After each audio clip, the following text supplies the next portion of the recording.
We cannot direct the wind, but sometimes we can adjust the sails. So in this work, we configure reconfigurable data center networks where we can schedule opportunistic links to make the data center topology adapt to the traffic demand. So this is a joint work with Janardhan Kulkarni and Pawel Schmidt.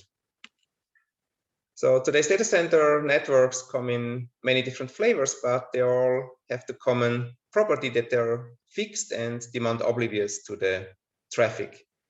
So this is one example. So this is a fat tree topology that usually has many nice properties like full bisection bandwidth, etc. But these properties are independent of the traffic they serve. And you can think of the design approach like building a highway that ignores the actual traffic. So it can be frustrating here to be on the right side of this highway where there's a lot of traffic jam, whereas on the left side, there's actually still plenty of infrastructure available that is currently unused. And maybe in the evening, it's the other way around. So it would be much better if you could more flexibly use this infrastructure according to the current traffic. And that motivates our vision. So we are envisioning flexible and demand-aware topologies for data centers where, for example, you may have mirrors at the top, at the ceiling of your data center, and at the racks, here there are 8 racks. You have lasers, and you may change the connectivity between the racks according to the actual communication pattern. So for example, if you have a demand matrix like this, where rack 1 is communicating to 5, 2 is communicating to 6, 3 to 7, etc., it can make sense to interconnect the racks in the following manner that actually matches the demand. So rack 1 is connected to 5 and 2 to 6, etc. Maybe later the demand changes. Maybe 1 communicates to 2 and 3 to 4 and 5 to 6. And then again, it can make sense to reconfigure the network so that the topology matches the demand precisely. We call this vision of demand-aware networks or flexible networks self-adjusting networks. This is a term that is used, for example, in the context of data structures as well, self-adjusting data structures like splay trees. It may sound crazy, this vision of self-adjusting topologies, but actually there is emerging technology in the context of photonics. And photonics in general is one of the key enabling technologies for future prosperity considered in H 2020. But there's also this saying in the US, the National Research Council, that photons are becoming the new electrons. There is a wide spectrum of prototypes for this technology. So if you are interested in these different technologies, I encourage you to have a look at our SIGCOMM workshop, Optis, that has been run for the last 2 years. In our work, we are particularly interested in projector, which is a free space optics technology that relies on a hybrid network. So we have on the one hand this fixed network that, for example, can be used for small flows, mice flows. And then we have a reconfigurable network based on lasers and photodetectors that can adjust according to the elephant flows, for example. So if you have big flows, then it's worthwhile to adjust the network topology for them. The projector prototype is based on micromirrors. So we have arrays of micromirrors that can be turned on and off. And this can be programmed like a 0-1 image where if you change the configuration, then the direction of the diffracted light can be fine-tuned very precisely, and by that you can change the interconnectivity between, in this case, the racks of the data center.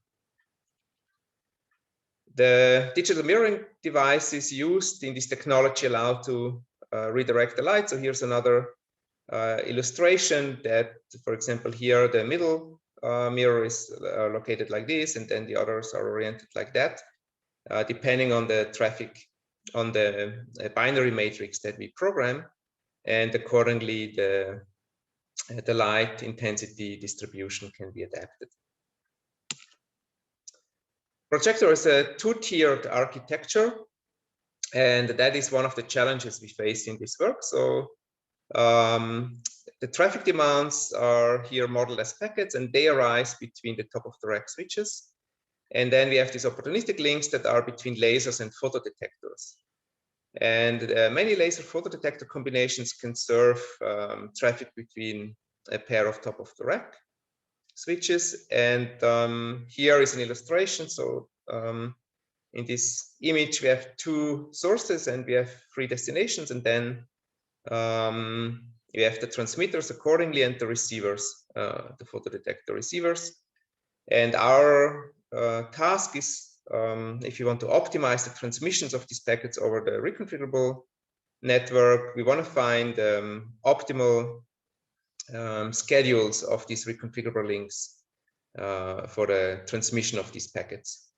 And at any time, the transmitters and the receivers need to be interconnected or can be interconnected according to a matching. So this always has to form a matching.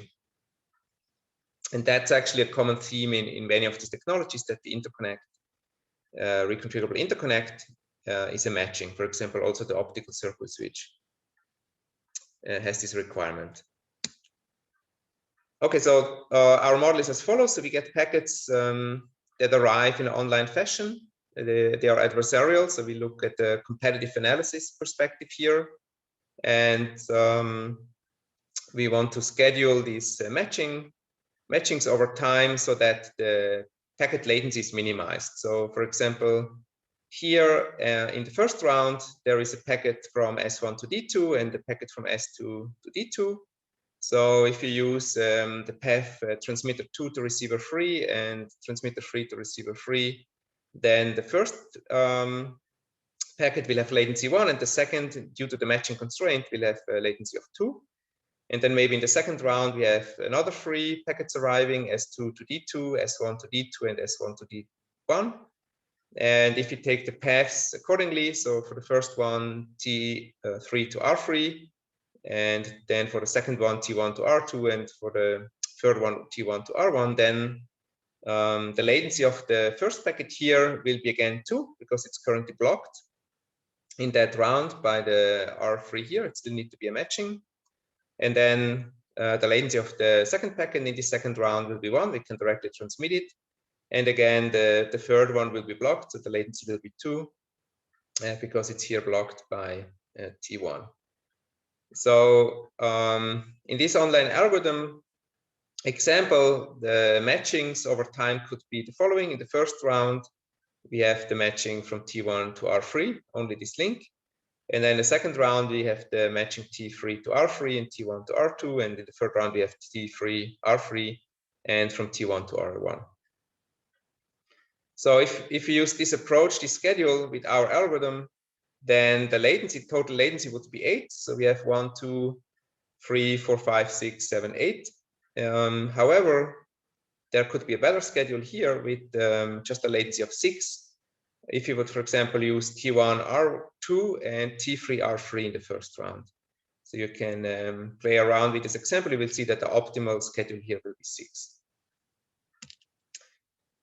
So this problem is related to online switch scheduling, but the difference here is that now we have these 2 tiers that introduce some additional structure.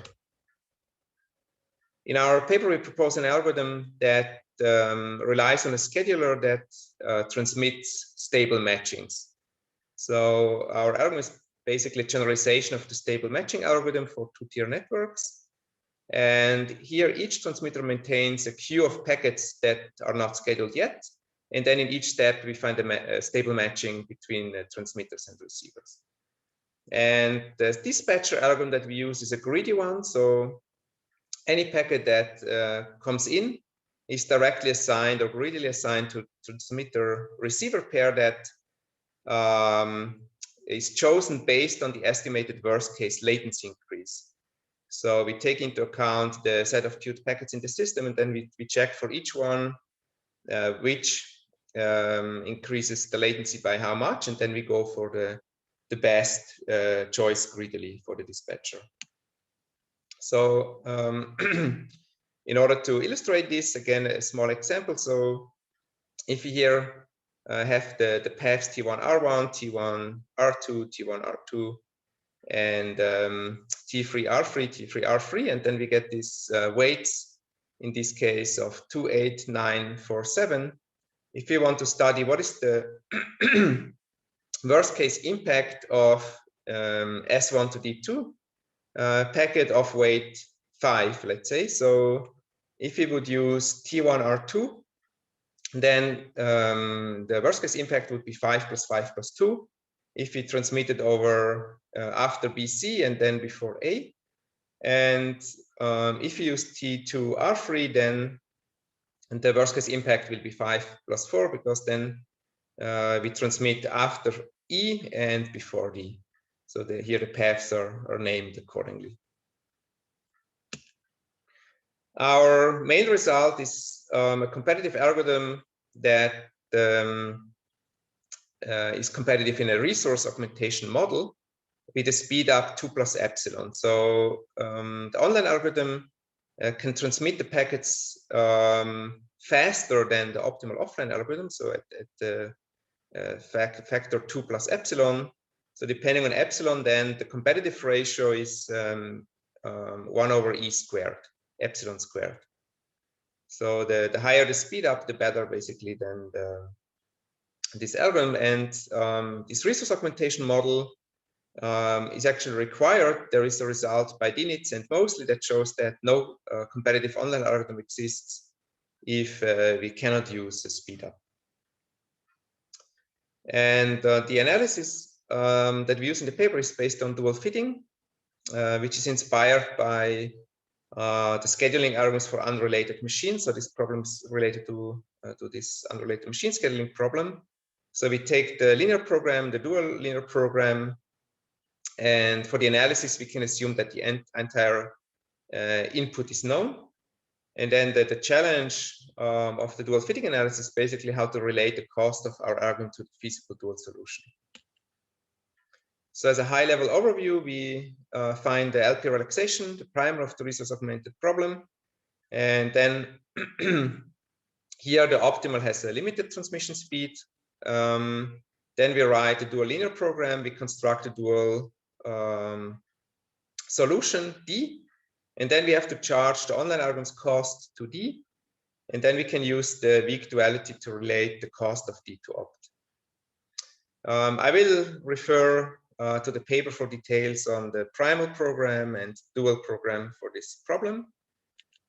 Basically, the analysis then proceeds by first bounding the ratio of the online algorithm to the dual, which then we can show that the dual is basically the online cost times this epsilon factor divided by 2 plus epsilon. And then we have to also bound the dual to optimum ratio. And to do that, we can see that if we have each variable here in this constraint equation in the LP, then this always gives a feasible, this eventually gives a feasible solution to the dual program. So based on that, now that we have the relationship between the online algorithm and the dual, then we can also bound the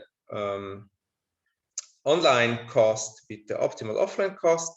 What we get in addition to the relationship to the dual is this additional factor 2 here in the overall competitive ratio.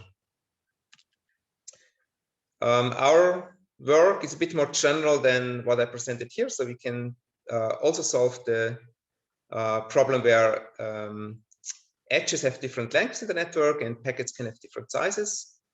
And we also support hybrid networks, right? As I said in the beginning, so networks may have a fixed part and a reconfigurable part, as it is the case in Projector and many others. And our work also applies basically to this model. So in our work, we present this competitive algorithm and competitive analysis for the Projector, which has been a SICOM paper focusing on the technology. So now we basically looked at this algorithmic problem in more detail of this work. And unlike switch scheduling and, for example, the work by Dinitz and others, here the special problem is that projector is based on this two-tier architecture. And nevertheless, there are several interesting avenues for future research. So one is to see if we can also support multi-hop routing within our framework to come up with online algorithms for multi-hop routing. And it also remains to start this performance of this algorithm in practice. Thank you. Maybe as if someone is interested to play around with this algorithm or experiment, I would like to point out that we have this trace collection website where you can find, where we share a lot of data from data centers and also wide area networks that can be used for evaluation. So if you want to have a look there, we encourage you. And also if you have data that you like to share with others, please also contact us. We can facilitate that via this portal. Thank you.